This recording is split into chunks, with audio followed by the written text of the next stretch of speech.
Den bliver vi altså nødt til at tage igen. Det er jeg ked af, men synes ikke helt, den var der. Helt ærligt! Er det rigtigt? Jeg har løbet frem og tilbage her 20 gange. Jeg kan ikke mere. Det der er simpelthen for meget. 20 takes for at løbe frem og tilbage foran en green screen. Hvis de vil have en maratonløber, må de hyre en anden. Jeg forstår simpelthen ikke, hvorfor det skal tages 20 gange. Jeg løber, jeg stopper, og jeg løber igen. Det er jo ikke en OL-finale. Men ja, jeg gør det, for sådan er filmbranchen. Altså, jeg synes måske indstillingen til det her kunne have været lidt bedre. Man går ikke bare midt i en produktion.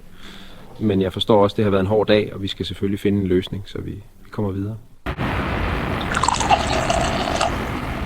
Tak, det er lige, hvad jeg havde brug for. Det er jo ikke, fordi jeg ikke vil løbe. Men de skal altså tænke på, at det er hårdt. Man kan ikke bare køre på i det uendelige. Lightning up now. Copy. Mist coming in. Cable clear. Crane moving. Okay, alle sammen, vi skal gøre klar til dragscenen. Stand by for head sweep. Light cycling. Ready? Good to go. Rolling motion.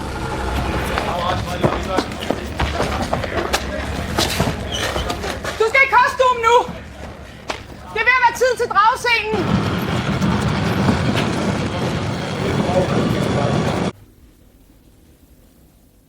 Dragscenen, ja.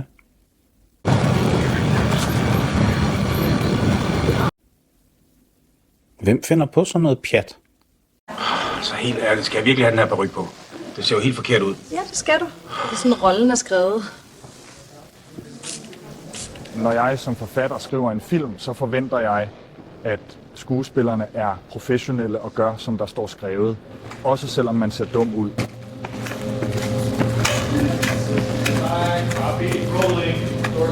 Har du grimme drag? Ja! Vildere!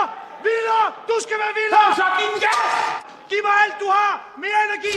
Pas på, du grimme drag! Ja, ja! Lad det springe ud! Giv mig alt, du har! Mere energi! Mere kaos!